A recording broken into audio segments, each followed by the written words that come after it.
Ain é um perdedor patético que trabalha como carregador. Sua vida era uma miséria até o momento em que ele é salvo. E se torna o mago mais poderoso de todos.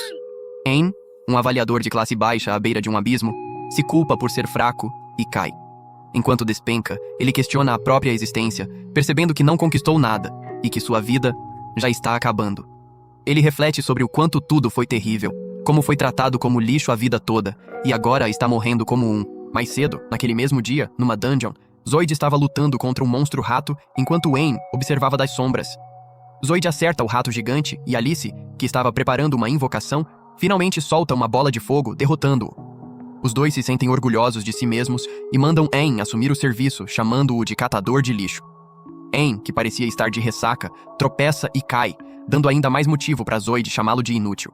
Alice zomba de Ain por não ser um alto comum como eles, mas sim um baixo comum. Ain se desculpa, explicando que as bolsas que carrega são bem pesadas. Aí, ele começa a avaliar o rato gigante. Dizem que ao nascer, a deusa da luz concede a cada pessoa um trabalho, enquanto a deusa das trevas concede habilidades. Ao treinar suas habilidades, a pessoa pode desenvolver diversas capacidades. Porém, os trabalhos são hereditários e não podem ser alterados. Eles se dividem em 3 níveis: a classe rara, que inclui os poucos talentosos, o alto comum e o baixo comum. O topo. Ain herdou seu trabalho dos pais. Mas após a morte deles, ele não conseguiu manter o negócio da família e decidiu se tornar um aventureiro. Enquanto Ain começa a trabalhar, ele tem dificuldade de abrir a boca do rato. Ele pede ajuda a Zoid. Mas Zoid, o babaca que é, se recusa e chuta Ain pra longe. Alice então diz a Ain que eles arriscaram a vida para mantê-lo seguro e que ele deveria demonstrar mais gratidão. Ain se desculpa e de repente encontra forças para abrir a boca do rato, enquanto ouve comentários degradantes de Alice. Zoid manda ele se apressar com aquele trabalho nojento e se juntar a eles. Ain não tem escolha a não ser aguentar a zombaria só para sobreviver. Ele bota a culpa tudo no seu trabalho de avaliador de baixo nível, ou como Zoid chamaria, catador de lixo. Ainda explorando a dungeon, eles se deparam com o cadáver de um cão do inferno. Zoid, achando que estão com sorte, manda Ain coletar materiais úteis dele. Porém, Ain acha estranho, como qualquer pessoa razoável acharia, já que as informações da guilda dizem que esse tipo de monstro não deveria estar naquela dungeon. Zoid o chuta de novo, insistindo que ele faça seu trabalho. Ain não tem escolha a não ser obedecer. Ele avalia o cão enquanto Zoid e Alice ficam se agarrando. Eles chegam a uma bifurcação com 2 túneis. Um deles tem o cadáver do cão do inferno. Zoid ordena que Ain vá recuperá-lo, mas Ain está com medo e percebe que é uma armadilha óbvia. Ele aponta que, de acordo com o mapa da guilda, deveria haver apenas um túnel. Zoid manda ele parar de reclamar, e Ain implora para eles irem embora. Zoid segue em frente no túnel com Alice, que diz para ele voltar sozinho. Ain, covardezinho que é, e também porque lembra que nenhum outro grupo quis aceitá-lo, decide ir com eles apesar das suas dúvidas. O trio logo encontra uma fileira de cães do inferno sem vida, e Zoid acha que ganhou na loteria, mas Ain levanta suas preocupações perguntando quem poderia ter derrotado tantos cães do inferno. Zoid grita para ele calar a boca. Ain então percebe olhos assustadores nas sombras. Acontece que os cães sem vida foram resultado da matilha brigando por comida. Eles ficam apavorados e Alice pergunta o que devem fazer. Essa foi a única vez que o cérebro de Zoid funcionou de verdade. Ele sugere que Alice lance um feitiço de paralisia em Ain e o deixe para os cães enquanto eles fogem. Alice concorda e lança o feitiço em Ain, e Zoid chama a atenção dos cães para ele.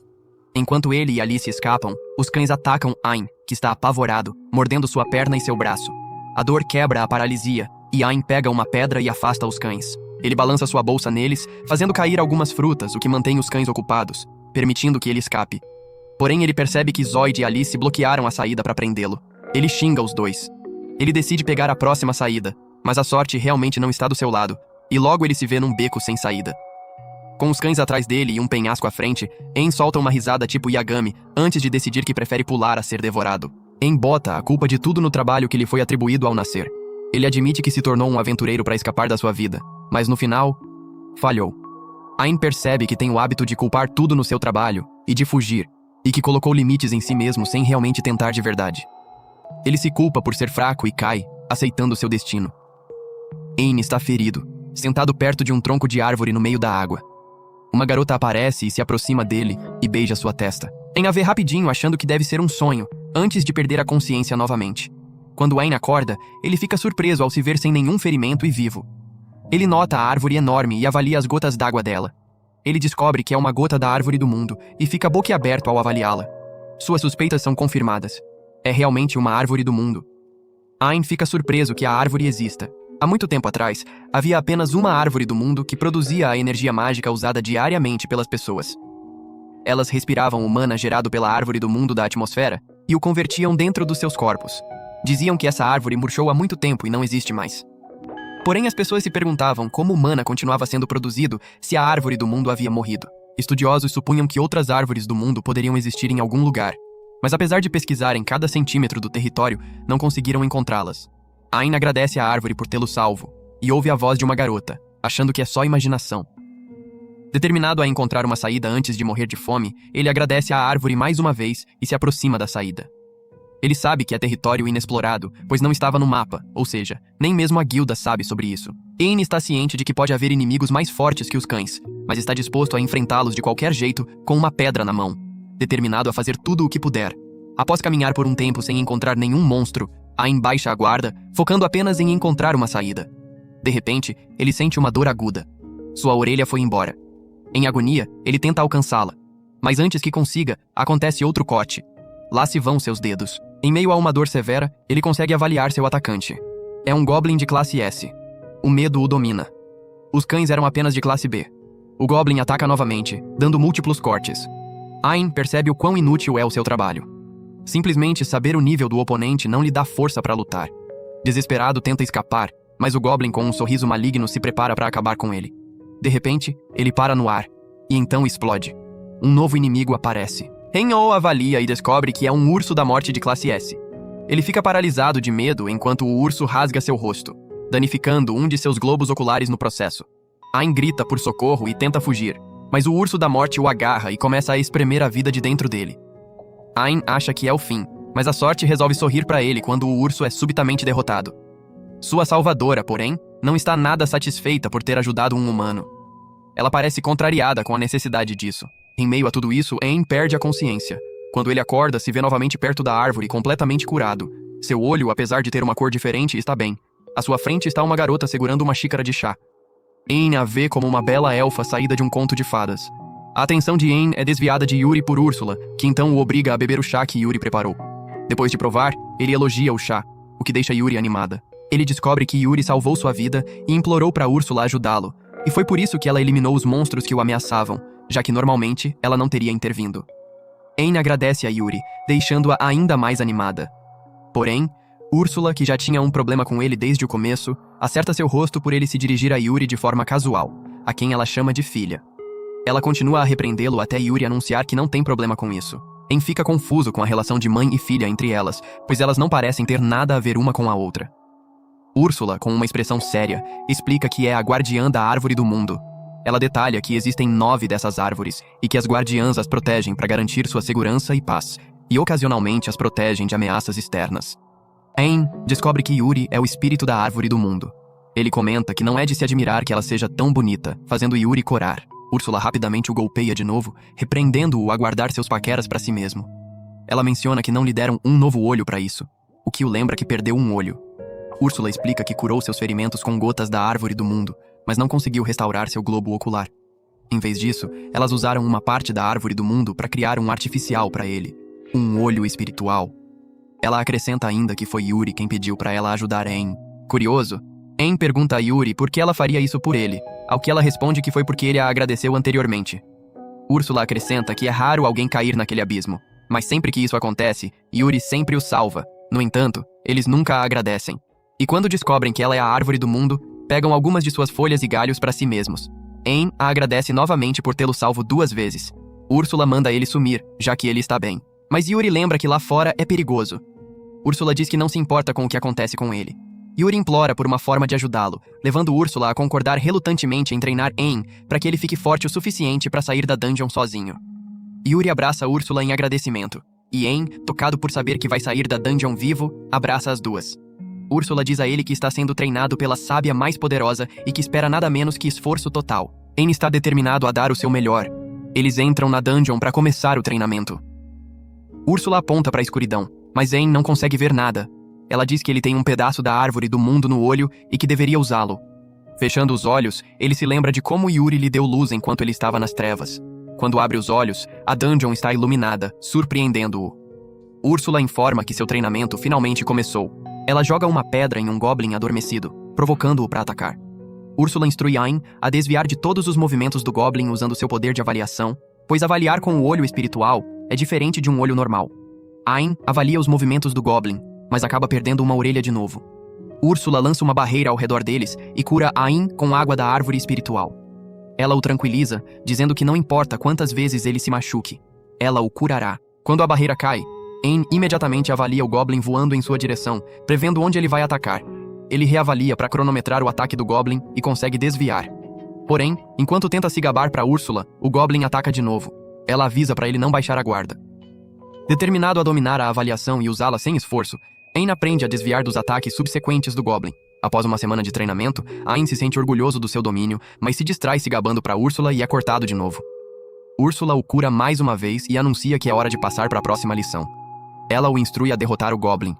Ayn protesta sobre não ter habilidades de combate, mas Úrsula manda ele confiar no olho espiritual.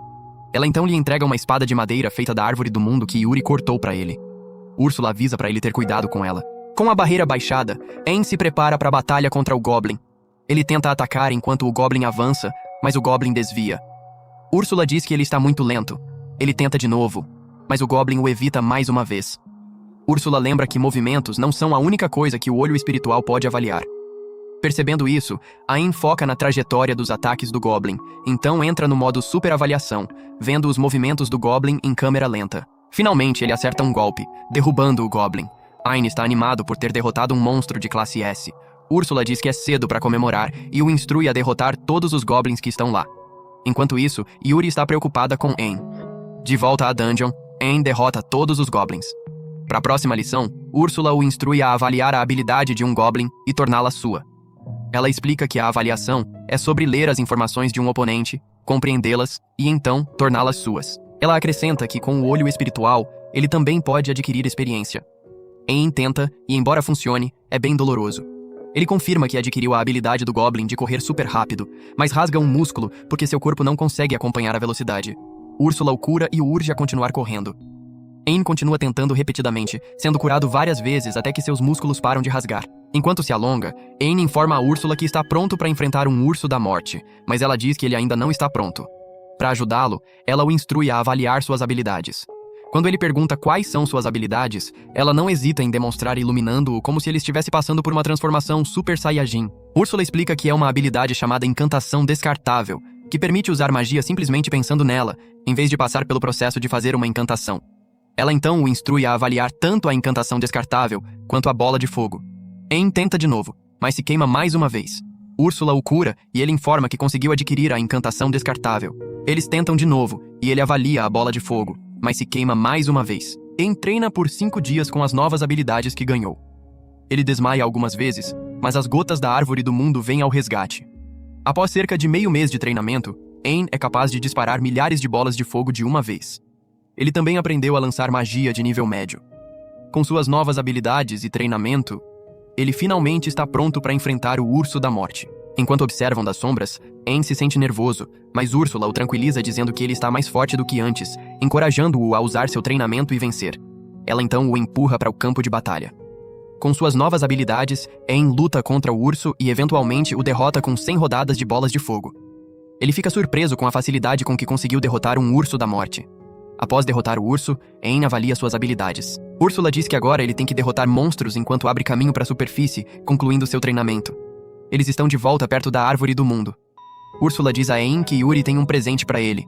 Ela lhe entrega um cristal, o restante do núcleo espiritual da árvore do mundo, e acrescenta que vai fazer um novo olho artificial com ele.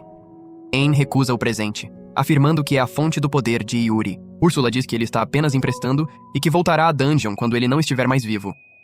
Ela pede para ele fechar os olhos enquanto realiza o transplante. Ayn quer agradecer a Yuri, mas não a encontra. De repente, sua voz responde de dentro do seu olho, e ela aparece. Úrsula explica que com todo o núcleo espiritual no olho dele, Yuri agora pode residir lá. Yuri garante a Ayn que será útil para ele. Ele concorda em tê-la como companhia e pergunta a Úrsula como ela se sente sobre isso. Úrsula bate em seu rosto, dizendo que não pode simplesmente confiar Yuri a qualquer um, mas que o acha uma boa pessoa. Úrsula imbuía a mão dele com o feitiço de armazenamento infinito, permitindo que ele guarde um número ilimitado de objetos físicos dentro do selo, apenas desejando isso. Ela então lhe apresenta uma espada espiritual que criou para guardar. Mas bem antes de entregá-la, ela enfia a espada no seu segundo olho. Yuri o cura rapidamente e Úrsula força uma pedra filosofal goela abaixo dele. Ela informa que estabeleceu uma ligação permanente com sua consciência, ou seja, elas podem sempre se comunicar e ela poderá ver tudo o que ele faz. Enquanto Aang se prepara para partir, ele pergunta se há algo que Yuri gostaria de fazer quando estiver lá fora. Yuri expressa o desejo de visitar suas irmãs. Úrsula explica que a árvore do mundo era originalmente uma única árvore enorme, mas seus galhos e núcleo espiritual foram divididos em 9 partes e escondidos em dungeons por diferentes regiões, separando assim Yuri de suas irmãs. Aang promete viajar o mundo com ela e encontrar suas irmãs. Yuri fica feliz e agradece a ele. Eles partem, mas logo se deparam com 2 caminhos, e Aang não tem certeza por qual ir. Úrsula o guia, afirmando que avaliou uma rota de fuga para ele, e que ele não se perderá se seguir as flechas. Ela também o avisa de um inimigo se aproximando. Aang se prepara para lutar e facilmente derrota a víbora de classe S. Úrsula avalia suas habilidades, mas Aang não sente dor porque Yuri o cura imediatamente. Eles chegam a uma enorme porta, a que precisam passar para chegar à superfície. Úrsula informa que cada dungeon tem um monstro-chefe e um núcleo labiríntico que alimenta a dungeon. O monstro protege o núcleo labiríntico, e Aang precisa derrotá-lo ou não conseguirá escapar. Aang tem dúvidas de que vencerá, mas Yuri o encoraja, o que aumenta sua confiança. A enorme porta se abre, revelando o núcleo. Antes que eles possam alcançá-lo, um círculo de invocação aparece, trazendo um monstro-chefe. Yuri retorna ao olho de Aang e ele começa a lutar contra o monstro. A batalha dura um tempo, mas graças aos conselhos de Úrsula, Aang o derrota com seu feitiço definitivo, Nova Strike, consumindo o monstro. Yuri o cura depois e elogia seus esforços. Aang a agradece pela ajuda. Ele então avalia o monstro derrotado e Úrsula diz para ele também avaliar o núcleo. Ela aparece e informa que o núcleo labiríntico pode tornar seu olho mais forte. Aang concorda, e Úrsula o adiciona ao seu olho. Eles saem da dungeon e a porta se sela atrás deles, bloqueando o acesso à árvore do mundo por causa da perda do núcleo labiríntico. Isso significa que ninguém mais pode alcançá-la. Eles seguem em direção à superfície. Enquanto isso, na Guilda dos Aventureiros, Zoid está contando a alguns companheiros aventureiros que Aang se sacrificou para que ele e Alice pudessem escapar da dungeon. Os outros o consolam, acreditando nas suas mentiras. Enquanto ele está no modo Drama Queen, ele de repente ouve a voz de Aang atrás dele. Surpreso, ele quase arregala os olhos de choque. Zoid pergunta como Aang conseguiu sobreviver e descarta na afirmação de Aang de ter derrotado os monstros como mentira. Os outros aventureiros acham a reação de Zoid um pouco suspeita e questionam por que ele não está feliz com o retorno de Aang. Aang chama o blefe de Zoid, compartilhando tudo que Zoid e Alice fizeram com ele. Os aventureiros imediatamente viram as costas para Zoid, jogando suas bebidas nele e chamando-o de monstro. Aang nos para. Ele sabe que Zoid teve um papel enorme em quem ele se tornou. Sem Zoid o abandonar, ele nunca teria conhecido Yuri e Úrsula. Ele agradece a Zoid, deixando tanto Zoid quanto os aventureiros confusos. Eles comentam sobre como Aang parecia uma pessoa completamente diferente. Aang ganha algumas novas habilidades ao derrotar um chefe numa dungeon perto da capital. Ele coleta mais núcleo labiríntico, e seu olho espiritual melhora. Eles não encontraram uma árvore do mundo na dungeon, e Úrsula diz que localizar uma não será fácil. De repente, eles ouvem um grito. Um monstro está atacando uma carruagem mais adiante. Aang corre para resgatá-los com Yuri e Úrsula de volta no seu olho. Ele os derrota e avalia as habilidades dos monstros enquanto Yuri e Úrsula curam os feridos da comitiva. Aang se aproxima de 2 passageiros e pergunta se estão bem. Quando Cláudia se vira para ele, ela fica encantada e o abraça, chamando-o de seu herói. Ele confunde Jasper com o irmão de Cláudia e pede a ele que faça algo. Jasper o corrige, dizendo que é o chefe de uma empresa comercial e então apresenta Cláudia como a 3ª princesa do reino. No palácio do rei, Cláudia agradece a Aang mais uma vez por tê-lo salvado, mas ele diz que foi graças a Yuri. Cláudia quer pular em cima dele de novo, mas Yuri a para, se apresentando como a esposa de Aang. Aang fica envergonhado, mas Cláudia não tem problema com isso, e diz a Yuri que ficaria feliz em ser a segunda esposa. Jasper então pede para falar com Aang. Ele propõe casamento, surpreendendo a todos. Ele explica que é o chefe de uma guilda chamada Companhia Jin. Aang conhece os produtos da guilda. Jasper mostra um quarto cheio de belas pedras preciosas e explica que considera sua missão salvaguardar as pedras preciosas do mundo. Ele também menciona que o olho esquerdo de Aang é um núcleo espiritual. Ele diz que, para selar Mikaron, o Lorde Demônio da Calamidade que tentou destruir o mundo, a Árvore do Mundo usou todo o seu poder e murchou, deixando para trás seus núcleos espirituais. Ele continua dizendo que procura um núcleo espiritual há tanto tempo e que o olho de Aang roubou seu coração num instante. Ele pede a Aang o privilégio de ser refletido em seu olho para sempre. segurando Ayn como noiva. Úrsula leva Ayn de lado e diz que Jasper passou muito tempo procurando núcleos espirituais, o que significa que ele tem informações valiosas sobre as árvores do mundo. Ela acrescenta que se Ayn se casasse com Jasper, teria acesso aos recursos e informações de Jasper, aumentando suas chances de encontrar dungeons ocultas. Ayn retorna a Jasper e diz que, embora possa concordar em ser amigos, não está pronto para se casar com ele. Jasper concorda e diz a Ayn que é livre para ficar lá daqui para frente. Ayn então pergunta a Jasper se ele tem alguma pista sobre outros núcleos espirituais, ao que Jasper confirma que sim, mas avisa que estão localizados em áreas muito perigosas. Ayn pede mais informações, afirmando que pode ser capaz de recuperar os núcleos. O trio está na dungeon secreta que Jasper lhe contou. Ayn espera que uma das irmãs de Yuri esteja lá dentro. Ele garante a Yuri que se certificará de que ela as verá. Ao entrar na dungeon, Ayn chega a um beco sem saída. Porém, Úrsula informa que a parede está feita com um feitiço de teletransporte e que tocá-la os transportaria para mais fundo na dungeon. Ayn toca a parede e se encontra numa nova área dentro da dungeon. Mas Úrsula diz que toda a selva é uma miragem. De repente, ele ouve a voz de uma garotinha cumprimentando Yuri. Yuri aparece e cumprimenta Pina, sua irmã mais nova, que os observa a partir de um espelho. Ela fica surpresa de ver a irmã se juntando a um humano. Yuri pergunta a Pina onde ela está, mas Pina responde que estará esperando por Yuri no fim, acrescentando que Yuri não deve se perder no caminho. Pina deseja boa sorte a eles, mencionando que colocou uma tonelada de armadilhas na dungeon e lembrando que elas são monstros também. Ela avisa que não pode garantir que eles chegarão até ela em um só pedaço, propondo assim um desafio. Ayn aceita o desafio e Yuri retorna ao seu olho. Ayn começa sua jornada para encontrar Pina. Porém, Pina percebe que Ayn tem motivos ocultos e planeja revelar sua verdadeira natureza. Com a ajuda de Úrsula, Ayn consegue escapar de todas as armadilhas de Pina, para grande frustração dela, pois ela pretendia envergonhá-lo na frente de Yuri. Em seguida, um humanoide de classe S ataca Ayn lançando uma poção do sono. Pina acha que seria o fim, mas Ayn tem resistência a habilidades, então não funciona. Pina fica ainda mais irritada, mas Ayn diz que está apenas fazendo o que pode fazer por Yuri. Ele então derrota o humanoide e o avalia. De repente, ele é atingido por uma pedra, indicando que algo está atacando das sombras. Pina se pergunta por que ele não tomou nenhum dano, mas acontece que Ayn tem a habilidade de anular emboscadas. Frustrada, Pina se consola pensando que Ayn não conseguirá machucar as formigas silenciosas por causa de sua habilidade de furtividade. Com a assistência de Úrsula, Ayn identifica a localização delas e as derrota com um ataque de parede de gravidade. Ele avalia suas habilidades. Pina fica boquiaberta com suas habilidades. Ayn continua derrotando vários outros monstros, frustrando ainda mais Pina, que começa a se perguntar o que ele realmente é. Enquanto isso, de volta à cidade, Zoid entra em um bar onde os outros aventureiros sussurram entre si sobre ele. Ele se aproxima de Alice e tenta falar com ela, mas ela o avisa para ficar longe. 2 outros aventureiros intervêm para protegê-la. Zoid insiste que foi Alice quem lançou o feitiço de paralisia em Ayn, mas ela começa a chorar, alegando que ele a ameaçou quando ela não queria fazê-lo. Os 2 homens ficam furiosos e jogam Zoid para fora do bar, dizendo que ninguém jamais se juntará a uma equipe com ele novamente. Zoid está furioso e culpa Ayn por ter sobrevivido. Ele decide aceitar uma missão solo muito difícil, algo impressionante o suficiente para restaurar sua reputação. A missão de Zoid o leva à mesma dungeon onde Ayn está, com a tarefa de derrotar um monstro de classe C. Ele acidentalmente toca a parede e é transportado para a selva da dungeon. Sem saber das armadilhas, ele cai numa e acha que é o fim, mas se encontra de volta na dungeon. Zoid ouve a voz de Pina, que o informa que ninguém pode realmente ser eliminado em sua dungeon. Quando confrontados com uma situação de risco de vida, são teleportados de volta ao início.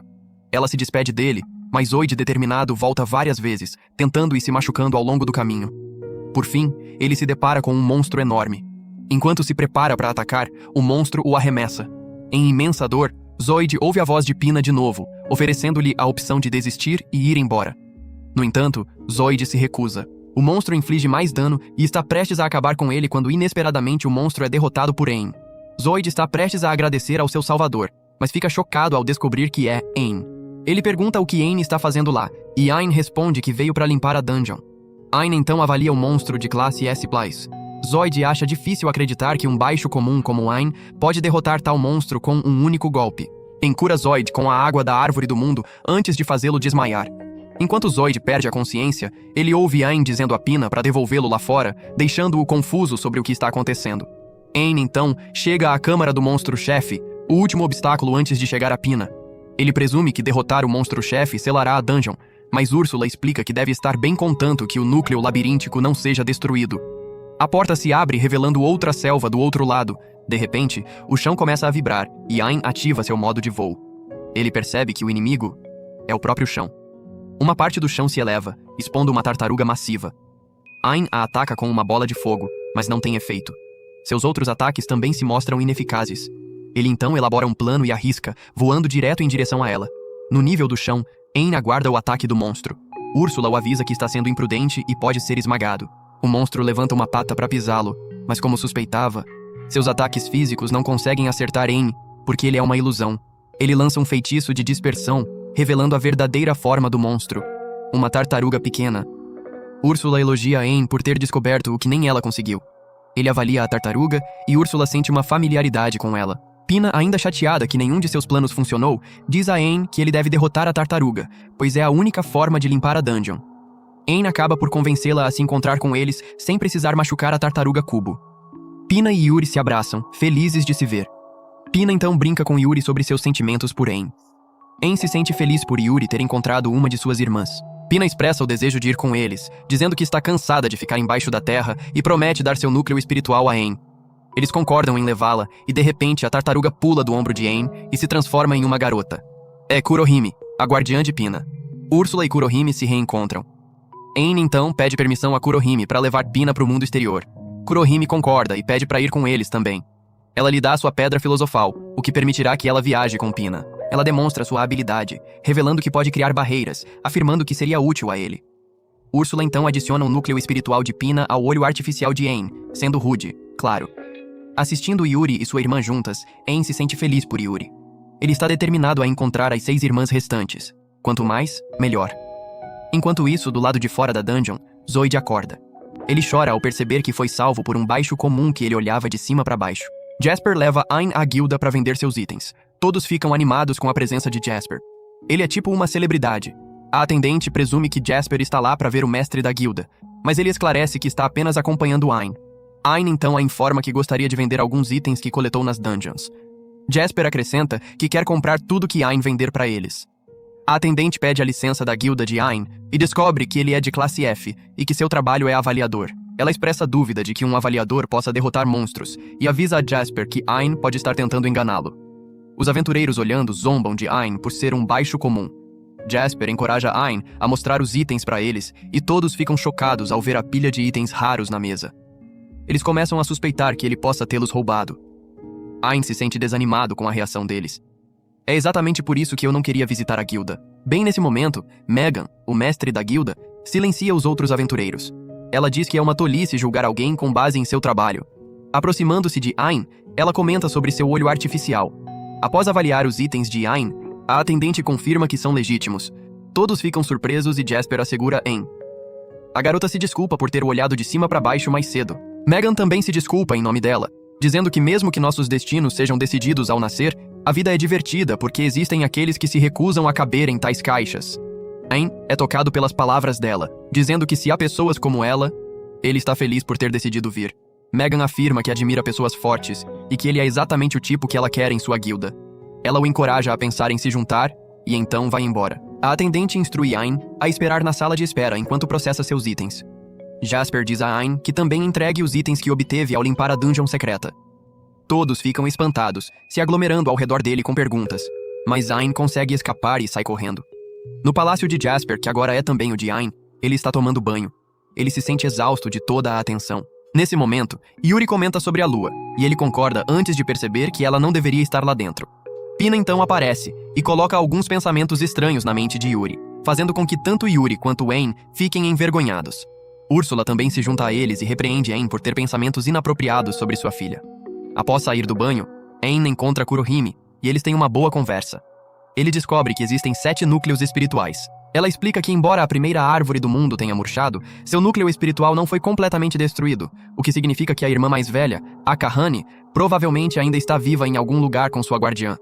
No entanto, ninguém sabe onde elas estão. Kurohime pergunta se ele vai desistir, mas ele se recusa. Ele insiste que a informação não muda o fato de que quer ajudar Yuri a encontrar sua família. Kurohime percebe que Ayn tem um poder especial que atrai as pessoas para perto dele. No dia seguinte, Megan visita Ayn e Jasper. Ela veio procurar Ayn especificamente porque é algo que somente ele pode fazer. Seu pedido é para que ele lute contra Behemoth, um dos poderosos dragões antigos treinados pelo Lorde Demônio MacDarren. Jasper acrescenta que Behemoth reapareceu subitamente após ficar escondido por um tempo e atacou alguns mercadores. Behemoth é de classe SS e Jasper avisa que a missão pode custar a vida de Ayn. Ainda assim, Ayn surpreende tanto Jasper quanto Megan ao concordar em aceitar o desafio. Ele parte para encontrar Behemoth num deserto. Úrsula o ajuda a avaliar a localização de Behemoth e lhe fornece informações sobre suas habilidades. Ayn está limitado à sua espada e habilidades, já que Behemoth pode absorver magia. Ayn acorda Behemoth de seu sono com um ataque. Behemoth nunca conheceu a derrota e nunca encontrou ninguém mais forte que si mesmo. Desde o nascimento, ele possuía um poder avassalador e nenhuma ameaça jamais o abalou. Com essa confiança, Behemoth se prepara para lutar contra Ayn. Quando Ayn anuncia que está lá para derrotá-lo, Behemoth solta uma risada de deboche. Ele se vangloria de ter sido criado pelo Lorde Demônio, mas Ayn fala mal do Lorde Demônio, deixando Behemoth furioso. Behemoth desencadeia uma série de ataques em Ayn, que esquiva de todos com maestria. Ayn então avança em direção a Behemoth, cortando uma de suas mãos. Behemoth fica desconcertado, chocado de que Ayn pôde perfurar sua pele dura. Numa tentativa de surpreender Ayn, ele mergulha no chão, planejando atacar por baixo. Ele sai do chão sob Ayn e o engole. Behemoth de repente explode. Acontece tão rápido. O cara fica confuso. Nunca antes Behemoth experimentou tal dor. Aceitando sua derrota, ele finalmente reconhece a força de Ayn e pergunta o que ele fez. Ayn explica que lançou um feitiço definitivo de dentro do corpo de Behemoth. Ele revela que sua avaliação mostrou que apenas a pele exterior de Behemoth podia absorver magia e que levantou uma barreira para se proteger da explosão, razão pela qual não foi afetado. Ayn também menciona que lançou um feitiço de ilusão quando se encontraram pela primeira vez e que Behemoth estava simplesmente perseguindo sua miragem quando foi embaixo da terra até ele liberar o feitiço. Ayn conclui que a queda de Behemoth veio de sua excessiva confiança. Após a passagem de Behemoth, Ayn sente pena dele. Em seguida, Ayn elogia as habilidades de Behemoth. Yuri, Pina e Kurohime logo aparecem, elogiando Ayn por sua força, mas ele diz que é tudo graças a elas. No castelo, Ayn se encontra com Cláudia, que o informa que seu pai quer vê-lo. Nesse momento, o pai de Cláudia entra, parecendo severo e intimidante. Ayn gagueja um cumprimento, mas para sua surpresa, o homem não é tão mau quanto parece. O rei se refere a Ayn como o futuro marido de Cláudia e expressa gratidão por ter derrotado Behemoth. Ele se curva a Ayn, agradecendo-lhe por ter salvado Cláudia. Mas Ayn humildemente transfere o crédito para Yuri mais uma vez. O rei elogia Ayn pela sua modéstia, dizendo que ele parece alguém que não se deixará embriagar pelo poder. Ele acrescenta que Ayn eventualmente se tornará uma pessoa de grande importância. Antes de ir embora, o rei presenteia Ayn com um relógio gravado com o brasão real, concedendo-lhe liberdade para ir aonde quiser. Ayn sabe que o presente do rei o beneficiará enormemente em sua busca pelas familiares de Yuri. Enquanto isso, na cidade, Zoid leva um esbarrão de um homem que está discutindo a vitória de Ayn sobre Behemoth. O homem e seus amigos desprezam Zoid, chamando-o de lixo, uma reviravolta bem irônica. Frustrado de ouvir constantemente o nome de Ayn, Zoid está transtornado. Não muito tempo atrás, ele era mais forte que Ayn, e agora nutre um profundo ressentimento em relação a ele. Como se estivesse esperando o momento perfeito de fraqueza, a Kahane se aproxima de Zoid e diz que poderia ser de ajuda. É de manhã e Yuri está acordada. Pina se junta a ela após um banho. Enquanto Yuri ajuda Pina a secar o cabelo, ela se preocupa com Ayn, pois ele ainda não acordou. Pina a assegura que provavelmente é só cansaço. De acordo com Kurohime, para tirar a atenção de Yuri da preocupação, Pina sugere que elas saiam para fazer compras e preparar algo para ajudar Ayn a se recuperar. Yuri fica animada com a ideia, mas teme os perigos de saírem sozinhas para fazer compras, mas Pina a assegura que vai ficar tudo bem. Zoid está curioso sobre o que a Kahane quer e a Kahane menciona que Zoid tem um rancor contra Ayn. Zoid fica surpreso de ver que ela sabe, e a Kahane tem um sorriso maligno. Ayn mergulha em sonhos de volta para sua vida como avaliador inútil. Como de costume, ele é rebaixado e insultado por Zoid, que o chama de fraco. Ayn, vendo isso e furioso, rejeita o sonho, mas ele continua mesmo assim. Ele se vê sendo despedaçado pelos cães do inferno. Como sua vida teria acabado se não tivesse escapado e conhecido Yuri. Seu eu morto torna tudo ainda mais perturbador ao acordar todo despedaçado e maltratado só para o desacreditar. O recado é que Ayn teve sorte e que não tem nada de original, pois seus poderes são emprestados de Yuri. Isso faz coisas ruins com a autoestima de Ayn. Provavelmente foi o terror do momento, ou apenas o choque puro de ver como ele está, que o assustou. Mas Ayn acorda gritando. Úrsula está esperando ao lado de sua cama quando ele acorda. Ayn não parece lembrar muito de como foi parar na cama, e Úrsula explica que ele se esgotou e dormiu por um tempo. Quando Ayn pergunta, Úrsula menciona que Yuri e Pina saíram para fazer compras. Úrsula menciona que ele estava gritando enquanto dormia, ao que Ayn explica que teve um pesadelo com as ideias que gerou a partir do sonho. Ele diz a Úrsula que não mudou nada do lixo que era antes. Ele só teve sorte de conhecê-la e a Yuri. Ele não acredita em si mesmo e até concorda que Zoid tinha razão sobre ele. A Kahane diz que pode ajudar Zoid a se vingar de Aang. Ela explica o conceito do olho espiritual, acrescentando que Aang tem um. Zoid finalmente consegue entender como Aang ficou tão forte, dizendo que sabia que Aang não conseguiria ficar tão forte por conta própria. A Kahane se oferece para dar o olho a ele, e Zoid aceita ansiosamente a oferta. Com um sorriso maligno, a Kahane envia um olho espiritual para a cabeça de Zoid. Conforme o poder percorre o corpo de Zoid, ele passa por uma transformação selvagem. Se a escolha fosse entre parecer uma versão Teu de Maruin do HHH e continuar sendo um lixo fraco, eu escolheria a segunda opção, porque que diabos é isso? Após a transformação completa, Zoid se lança pela cidade. Se banhando em sua nova força, ele se sente liberto de sua forma humana. Zoid avista Alice nas ruas com outro cara. Ele não perde tempo em chegar lá e tirar a cabeça do cara. Sua presença é intimidante e Alice começa a dar desculpas por suas ações assim que percebe que é Zoid.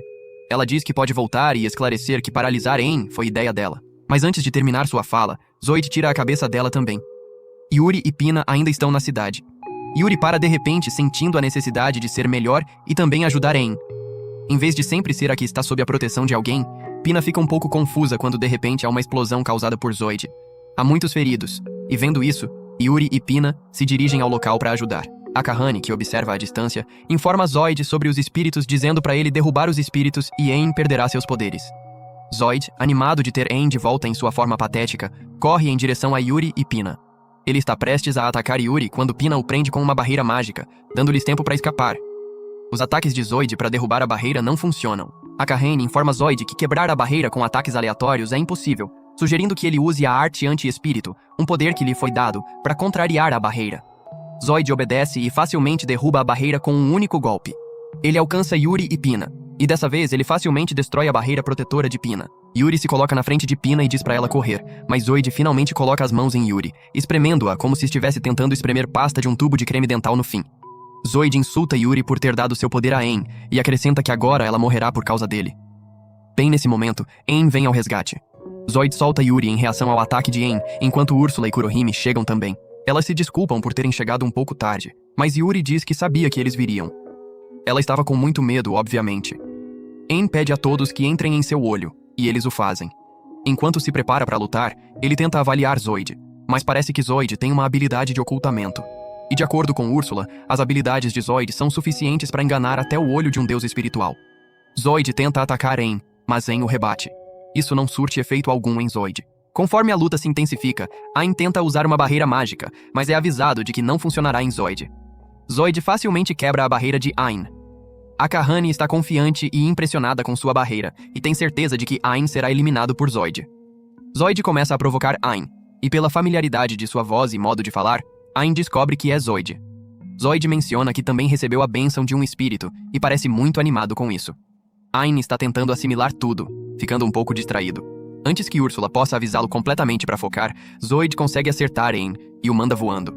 Zoid segue com uma série de ataques, mas Aang apenas desvia. Mesmo com Úrsula urgindo Aang a ir com tudo, pois poderá haver apenas um resultado. Ou Zoid o eliminando ou o contrário, Aang sabe que mesmo como monstro, ainda é Zoid. Zoid elogia o poder que ambos têm, mencionando que está surpreso de Aang não ter o usado para ganhos pessoais. Ele acredita que Aang é igual a ele e que tem desejado se vingar de toda a intimidação que sofreu. Aang descarta essa afirmação de Zoid, mas nesse momento seu eu alternativo nubla sua mente com mais coisas desse tipo. Tudo que foi dito afeta Aang, que ainda é o mais baixo dos baixos, ou até que ele faria qualquer coisa para sobreviver. Zoid diz mais uma vez que ele e Aang são iguais por natureza. Bem nesse momento, Yuri interrompe, se colocando na frente. Ela confronta Zoid, atestando ao fato de que Aang não é assim. Ela acrescenta que Aang é gentil e forte, não é o tipo de pessoa que guarda rancor. Úrsula complementa mencionando que Aang ficou mais forte, e não apenas em suas habilidades, mas também no coração. A coragem e a gentileza que ele tem para ajudar as pessoas com seu poder, e tantas outras coisas boas que fez, não são algo que ele ganhou de Yuri, mas algo que ele já tinha e cultivou por conta própria. O eu alternativo de Aang ainda tenta semear dúvidas em sua cabeça. Yuri menciona que conhecer Aang mudou seu destino e é a razão pela qual ela poderá ver sua família. Nesse momento, Aang está em lágrimas e pergunta de verdade se ficou mais forte, ao que Úrsula e Yuri afirmam que sim. Zoid está ficando impaciente e continua junto com o eu alternativo de Aang a falar mal dele, mas dessa vez, Aang está mais firme. Ele está pronto para se tornar o Aang em que Yuri e Úrsula acreditam. E com isso, ele libera seu poder. Zoid fica boquiaberto com a quantidade de poder mágico emanando de Aang. Úrsula fica impressionada, mencionando que Aang está pronto para ser um verdadeiro guardião. Aang assegura que não vai mais vacilar e que vai ficar forte o suficiente para salvar a todos. Úrsula diz que, já que Aang reconheceu seus poderes, ele poderá usar 100% do poder do espírito. Zoid tenta atacar Aang, mas apanha feio. A diferença de nível de poder é tão clara que dessa vez Zoid não consegue quebrar a barreira mágica de Aang. Úrsula avalia que Zoid é apenas 10% comparado aos 100% de Aang. Isso não é uma luta equilibrada. É como se o Usopp fosse dar uma porrada no Garp. Zoid implora por mais poder de Akahane, mas adivinha quem apanha de qualquer jeito. Acontece que a única mudança notável é uma cara destruída, e Aang desfere o golpe final com sua espada. Mesmo ao derrotar Zoid, Aang ainda estende a mão para ajudá-lo. Zoid está com raiva. Ele odeia o fato de Aang estar sendo tão bondoso e forte, ajudando mesmo enquanto ele estava fraco. Para Aang, não há problema em ajudar sem motivo ou ter coragem mesmo quando se é fraco. Aang menciona que se ele pôde mudar, então Zoid também pode, e mais uma vez estende sua mão. Zoid, arrependido, alcança a mão de Aang. O caos acabou e Zoid é preso de uma vez por todas. Aang deduz que alguém aproveitou a situação de Zoid e lhe deu o poder espiritual. Ele só se pergunta quem e por quê. Akahane recolhe o que restou do olho espiritual que deu a Zoid. Seu principal objetivo durante todo esse tempo era coletar dados de batalha de Aang. E com isso realizado, ela revela que seu plano está tendo um bom começo. Embora ela não tenha previsto que Aang não mataria Zoid, mas usaria magia purificadora para derrotá-lo. Ela selou as memórias de Zoid sobre o incidente. Portanto, as pontas soltas estão amarradas. Ela deixa o local prometendo libertar uma certa pessoa. McDarren. É apenas um dia comum na casa de Aang, até Yuri se aproximar dele, timidamente pedindo um beijo. Aang fica atônito, mas Úrsula concorda, mencionando que um beijo é necessário para reforçar o contrato entre ele e Yuri, especialmente agora que ele é um guardião completo. Aang imagina que pode ser menos sério, como quando cavaleiros juram lealdade a seus senhores, mas Pina e Kurohime aparecem, zoando-o até tudo ficar constrangedor de novo. Úrsula pede que elas deem privacidade a Aang e Yuri. Yuri está animada com isso e se posta para um beijo. Aang está super constrangido e tropeça no caminho até ela. Caindo em direção a Yuri, Aang acaba beijando sua testa em vez dos lábios, e o contrato é reforçado mesmo assim. Yuri fica toda vermelha de qualquer forma. Akahane se encontra com um certo barão demônio Falco. Ela lhe oferece uma tarefa que, segundo ela, foi enviada pelo Lorde Demônio. A tarefa é eliminar Aang. Falco não vê por que um demônio do seu nível deveria ser enviado contra um humano fraco. Mas Akahane o informa sobre as façanhas de Aang. Falco não parece impressionado, mas como foi solicitado pelo Lorde Demônio, o que é uma grande honra, ele parte animado e cheio de energia em sua jornada. Ele se elogia e elogia suas habilidades enquanto viaja rapidamente até a casa de Aang. Aang acabou de acordar do sono e está completamente desligado com o encontro, mandando Falco fazer silêncio para não acordar os outros.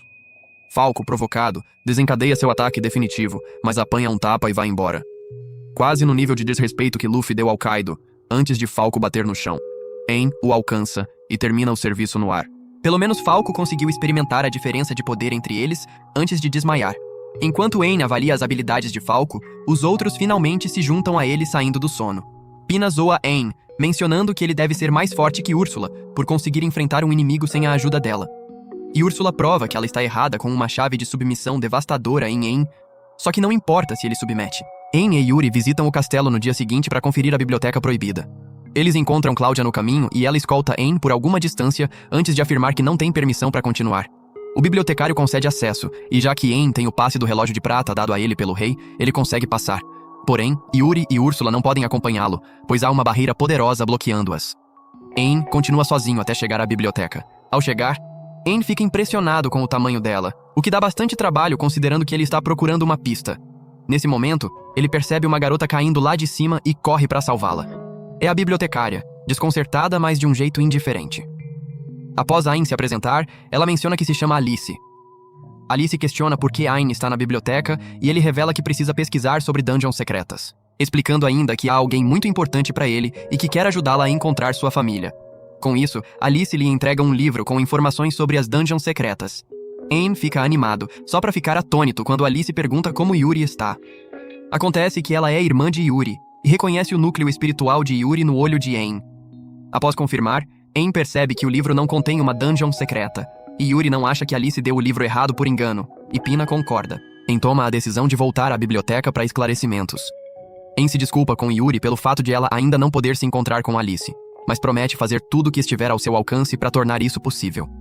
Alice está observando tudo isso com seu olho de 1000 milhas. Sua guardiã questiona por que ela está espiando Yuri, e pelas aparências, ela já fez isso mais de uma vez. Ela também pergunta a Alice se ela não quer se encontrar com Yuri, já que deu a Anne o livro errado. Alice explica que o mundo exterior a assusta e ela só pode observar, pois não tem poder para lutar. Além disso, ela odeia humanos por acreditar que foram eles os responsáveis pela morte de sua irmã mais velha, a Kahani. Sua guardiã acha que Alice não vê Anne dessa forma, mas não tem certeza se ela não decidiu se juntar a ele por não confiar totalmente nele. Flashback de quando Anne conheceu Alice. Enquanto conversavam, a guardiã de Alice, a Kahani, entrou. Após trocar gentilezas com Anne, ela o agradece por ser gentil com Alice, acrescentando que nunca viu Alice tão feliz antes. Anne fica confuso, pois nenhuma expressão de Alice transmite a ideia de que ela está feliz. Parece que ela é indiferente demais para demonstrar emoções. Anne menciona que Yuri e Pina estão lá fora. Mas antes que possa sugerir algo, a Kahani menciona que não há nada que possa ser feito sobre o encontro com elas. A biblioteca não existe dentro do castelo do rei. É uma dungeon separada com sua própria entrada e saída que permite apenas humanos. Somente aqueles permitidos pelo rei e por Alice podem entrar, o que é mais que justo, já que o lugar guarda os segredos e a história do reino. Em troca da proteção da Árvore do Mundo sobre o lugar, Alice e a Kahani têm permissão para ficar e ler qualquer livro que quiserem da biblioteca. Para Alice ver suas irmãs, Anne precisa encontrar a dungeon e entrar da forma correta, pois se Yuri e Pina entrassem de qualquer outra maneira, o contrato que existe, a era seria quebrado. Anne pergunta se pode simplesmente levar Alice para fora normalmente, mas a Kahani menciona que Alice é frágil e não durará muito tempo. Ela acrescenta que a decisão é de Alice de qualquer forma. Anne se aproxima de Alice e gentilmente pergunta se ela quer ver suas irmãs. Chegando a uma percepção, ele se desculpa, pois sabe que ela obviamente quer vê-las, mas está apenas com medo. Ele pode se identificar, pois também tinha medo de entrar no mundo real. Mas com Úrsula, Yuri e os outros, ele conseguiu ter essa coragem. Anne diz que se Alice tomar a decisão de vir com eles, ele fará tudo ao seu alcance para apoiá-la, acrescentando que não importa o quão devagar eles vão, ele promete levá-la até Yuri e Pina. No fim, Anne pergunta se Alice vai confiar nele e vir junto. Nesse momento, Alice está toda vermelha e emocionada. Anne sabe que é estranho e difícil acreditar em alguém que pede para você confiar nele. Então ele promete encontrar a biblioteca do jeito difícil, começando por verificar cada dungeon listada nos livros. O encontro é bastante motivador e podemos dizer que Cupido se infiltrou na cena por conta de Alice. Anne se despede e vai embora. A Kahani conversa com Alice. Ela percebeu que Alice criou um apreço por Anne. Ela diz que tudo bem confiar em Anne e que se algo der errado, Alice sempre pode voltar para a dungeon. Nesse momento, Anne chega. A Kahani incentiva Alice a dar um passo ousado e ela dá. Ela diz a Anne que confia nele e gostaria que ele a levasse para o mundo exterior. Anne obedece.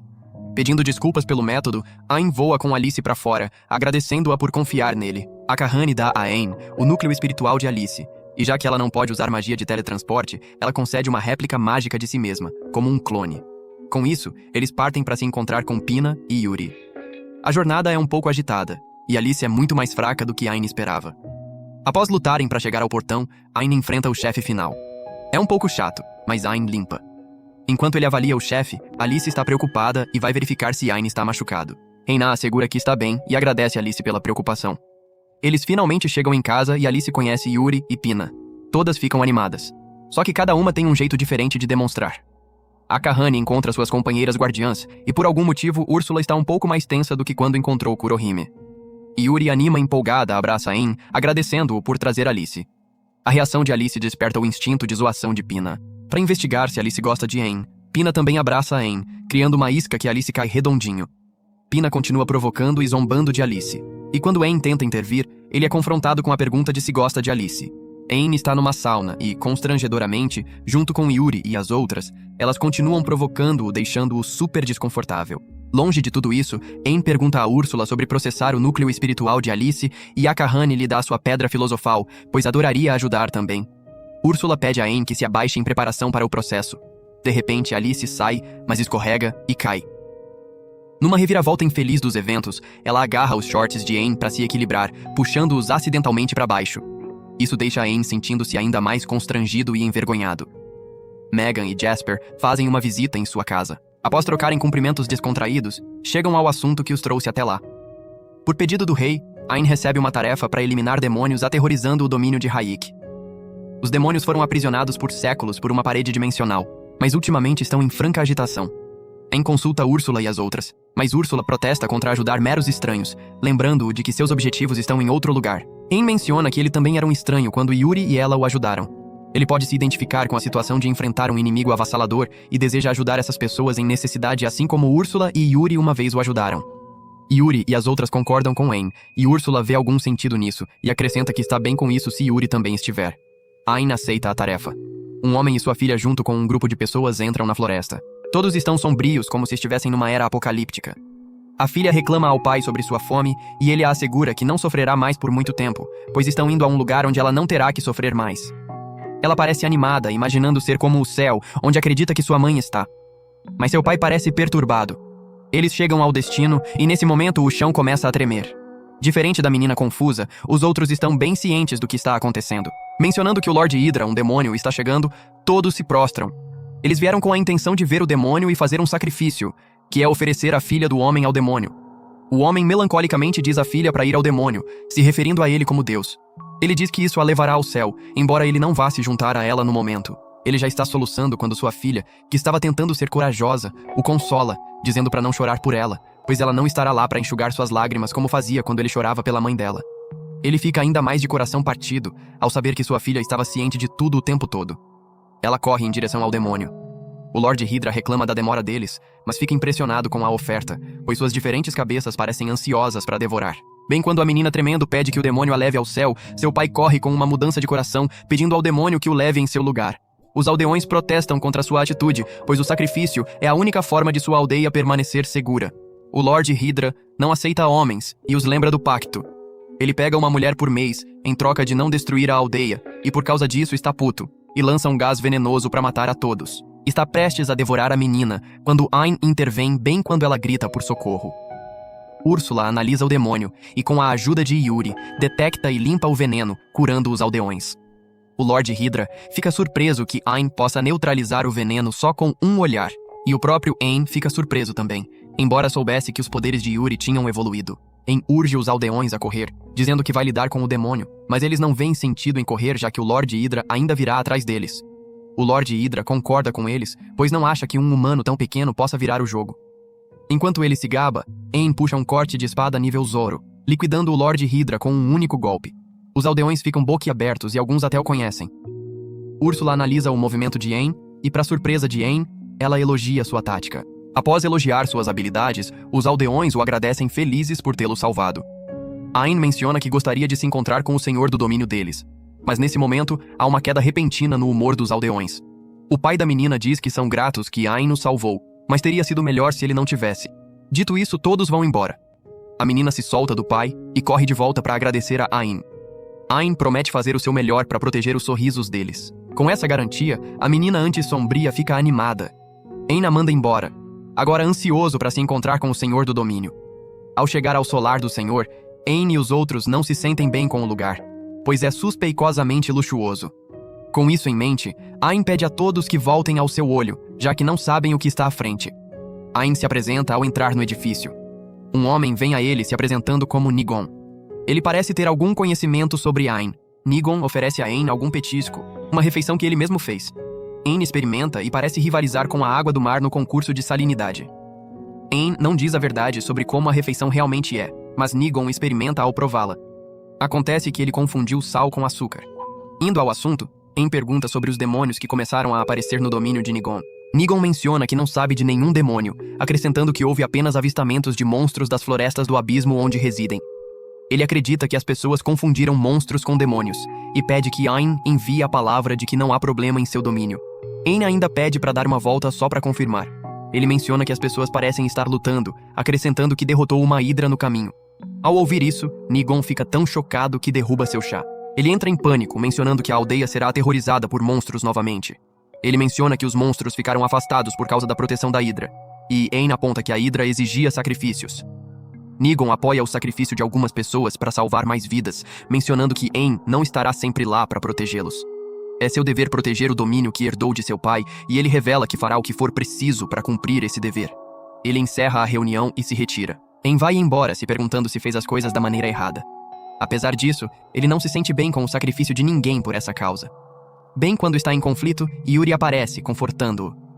Ela diz que o que mais importa é ele seguir o caminho que sente ser o certo. Isso é reconfortante para En. O discurso de Yuri, que não é de conto de fadas. Nigon entra em pânico com a morte da Hydra, reclamando para um ser num espelho, a quem se refere como Sombra. O ser, que é um reflexo direto dele, menciona que a Hydra pode ser substituída e não é um grande problema. O único problema é ter que lidar com En, pois suas façanhas estão muito acima do humano. Sombra diz que En não é humano, mas um demônio. Nigon acha inacreditável, mas Sombra alimenta-o com mais mentiras e o manipula, dizendo-lhe que mate En se quiser proteger seu domínio. Nigon não tem certeza se consegue, mas Sombra continua com mais manipulação, lembrando Nigon que nunca o levou pelo caminho errado. Enquanto questiona a confiança de Nigon nele, Nigon finalmente cede à sua vontade. Enquanto Nigon vai embora, animado com a ideia de matar En como se alguém tivesse trocado sua mente pela do Chuck. Sombra zomba do fato de que humanos são fáceis de controlar. Ele está ansioso para tomar o corpo de Nigon e talvez, só talvez, consiga distinguir entre açúcar e sal. En inspeciona as paredes da aldeia. Elas estão danificadas e não há ninguém na torre de vigia, o que facilita a invasão de monstros. En vê uma aldeã e se apresenta, mas ela foge, dizendo que não sabe de nada assim que ele pergunta sobre a terra e seu senhor. En percebe que o padrão é o mesmo com os outros aldeões e suspeita que todos temem Nigon. Mesmo assim, ele não pode recuar, pois não conseguirá proteger nenhum único sorriso se o fizer. Deparando-se com outro aldeão, En pede permissão para questioná-lo. O aldeão não foge nem nada e diz que não há nada para conversar. Ele menciona que militares e caçadores já estiveram lá antes e não conseguiram fazer nada. Acabaram virando as costas para os aldeões, e ele não acha que En será diferente. O homem menciona que assim que a Hydra foi morta, monstros atacaram e devastaram o lugar. Enquanto lamenta, ele pede que En vá para casa como conselho. Nesse momento, En se aproxima e, usando sua magia, cura a terra. O cara está literalmente dobrando a terra, plantando sementes e fazendo-as germinar. O homem fica surpreso, mas En não para por aqui. Ele se desloca até as paredes e cria uma bem alta e grossa para impedir os monstros de invadir. O cara acha que é o titã de ataque. En diz ao homem para avisá-lo se precisar de mais alguma coisa, pedindo ao homem que resolva viver novamente em vez de resolver morrer. Ele quer ajudar e implora que o homem o deixe. O homem ainda está chocado, mas explode em gargalhadas. Ele menciona que o pedido de ajuda de En é o segundo que recebe, sendo o primeiro do pai de Nigon. Após contar a En as boas qualidades do pai de Nigon, ele menciona que as coisas foram por água abaixo quando Nigon assumiu. Foi por essa mesma época que a Hydra apareceu. O homem revela que Nigon fez um pacto de sacrifício com a Hydra. Nigon governou com mão de ferro, e aqueles que não podiam mais suportar sua tirania nunca voltaram após buscar uma audiência com ele. O homem menciona que vai começar a acreditar novamente por causa de En. En, emocionado, promete fazer o seu melhor. Bem quando o homem vai embora, En percebe uma enorme horda de monstros se aproximando. En está determinado a salvar a aldeia, não importa o que seja preciso. En fica pronto para defender os aldeões. Não será fácil, mas ao ver os aldeões desistindo e lembrando como eles confiaram nele, En resolve fazer o seu melhor. Ele pede aos aldeões que recuem, depois voa para o céu e dispara um ataque nos monstros que se aproximam. Porém, ele causa apenas dano mínimo. Ainda há milhares deles chegando mais perto. Os monstros sobem pelo ar em direção a ele, mas ele os aniquila a todos. Em seguida, ele usa o feitiço de parede gravitacional para eliminar mais monstros, incluindo um que tenta se aproximar por trás. Ele continua lançando feitiços, destruindo os monstros em grupos. Os aldeões, que estavam correndo para salvar suas vidas, param e ficam surpresos ao ver que En derrotou todos aqueles monstros sozinho. Pina avisa a En que ele vai desabar se continuar lutando dessa forma, mas En insiste que não vai cair até derrotar o último deles. Ele convoca um feitiço expansivo como seu movimento final. Seu alcance cresce até cobrir todos os monstros. Ignorando os avisos dos espíritos, ele golpeia, derrotando todos os monstros de uma vez. Sentindo-se satisfeito, ele finalmente cai no chão. Yuri corre até ele e o cura. Eina agradece e bem quando está prestes a perguntar sobre os aldeões, Mia pula animada em cima dele. O restante dos aldeões expressa sua gratidão por tê-lo salvado pela segunda vez. Um dos aldeões se sente motivado e diz que eles não podem continuar sendo impotentes. Precisam começar a lutar por si mesmos em vez de esperar pela morte. A motivação é contagiante, e logo todos estão animados também. Yuri e En ficam felizes de ver a vontade de viver recém-encontrada dos aldeões. En diz que está feliz por estar um pouco mais parecido com Yuri agora. Ela o salvou e lhe deu dignidade, confiança e coragem. E agora ele foi capaz de compartilhar um pouco disso com os aldeões. Ele declara que quer ficar ao lado dela. Os aldeões ficam encantados com a conversa deles, envergonhando-os a ambos. Um dos aldeões afirma que não vão deixar Nigon os pisar mais, mas Nigon aparece imediatamente atrás dele, apavorando a todos. Recuperando a coragem, os aldeões enfrentam Nigon. Nigon os acusa de terem sido enganados e afirma que En é um demônio tentando tomar o controle do domínio de Hayek. Os aldeões não acreditam em sua história. Um deles declara corajosamente que mesmo que Ain fosse um demônio, ele preferiria ser governado por ele. Nigon fica decepcionado. Outro aldeão apoia a ideia de que querem um senhor que lute ao lado deles, assim como o pai de Nigon fez outrora. Nigon começa a perder a cabeça e clama pela ajuda de Sombra. Ele tira um espelho e Ain imediatamente tenta avaliá-lo, mas não consegue lê-lo. Enquanto isso, Sombra está preparado para prosseguir com seu plano de longo prazo. Ain tenta impedir Nigon de abrir o espelho, mas é tarde demais. Uma aura sombria rapidamente envolve Nigon, levando-o ao seu subconsciente. Nigon pergunta o que deve fazer. Sombra diz para seguir suas instruções e tudo vai melhorar. Ele então diz que os aldeões são inúteis, se não vão obedecer, e que Nigon deve eliminá-los como fez com seu pai. Nigon, sentindo-se confuso, responde que seu pai estava doente, mas Sombra ri e revela a verdade. No passado, quando Nigon era jovem e estava com seu pai, os aldeões amavam seu pai. Nigon o idolatrava e queria ser um grande senhor como ele, mas ele era desajeitado e fraco. Outras crianças evitavam brincar com ele acreditando que ele estava doente e era contagioso. Um dia, ele ouviu alguns aldeões dizer que ele não era filho biológico de seu pai, mas tinha sido apenas encontrado. Enquanto fugia em lágrimas, ele tropeçou e caiu numa poça, completamente de coração partido. Naquele momento, Sombra apareceu, assumindo a aparência de Nigon. Ele assegurou a Nigon que era normal ser diferente de seu pai e que ele deveria simplesmente ser ele mesmo. Nigon perguntou quem ele era, por que estava lá e por que se parecia com ele. Sombra ignorou as perguntas e apenas disse que é o amigo imaginário de Nigon, pedindo para guardar segredo entre eles. Nigon ficou animado, pois nunca havia tido um amigo antes. Eles se tornaram inseparáveis e Nigon parecia muito mais feliz. Então um dia, o pai de Nigon adoeceu. Sombra forneceu a Nigon uma receita de erva para ajudar seu pai a se recuperar. Confiando em Sombra, Nigon a preparou para seu pai, que a bebeu feliz, mas sua condição só piorou. Nigon continuou preparando a erva até seu pai falecer. De coração partido, Nigon se sentiu perdido, mas Sombra prometeu ajudá-lo a governar. Avançando para o presente, Sombra finalmente revela que Nigon havia envenenado inadvertidamente seu pai com as ervas. Enquanto isso, Ain está desesperadamente tentando alcançar Nigon. Nigon se sente traído e sobrecarregado de culpa. Sombra o havia enganado com ilusões. Sombra também revela que mentiu sobre Ain ser um demônio. Na verdade, ele é o demônio. O plano original de Sombra era controlar o pai de Nigon e estabelecer uma rota para exportar humanos para o reino dos demônios. Mas o pai de Nigon nunca baixou a guarda. Em vez disso, Nigon se tornou um peão perfeito e fácil de controlar. Sombra admite que enviou muitos humanos para o reino dos demônios graças a Nigon. Então ele finalmente entrega a verdade amarga. Nigon é fraco e inapto para ser um senhor. Nigon desmorona. A aura sombria se intensifica, cobrindo-o completamente. Quando finalmente se dissipa, Nigon está diferente. Sombra assumiu o controle. Ain pergunta quem ele é, e Sombra apresenta-se alegremente como um visconde entre os 5 rangos da nobreza demoníaca. Sombra, o sedutor. E por hoje é isso. Se curte recaps de anime como este, comente qualquer coisa aí nos comentários. Eu sempre leio todos. Confere também esse outro vídeo aí, você vai adorar. Obrigado por assistir e até o próximo vídeo.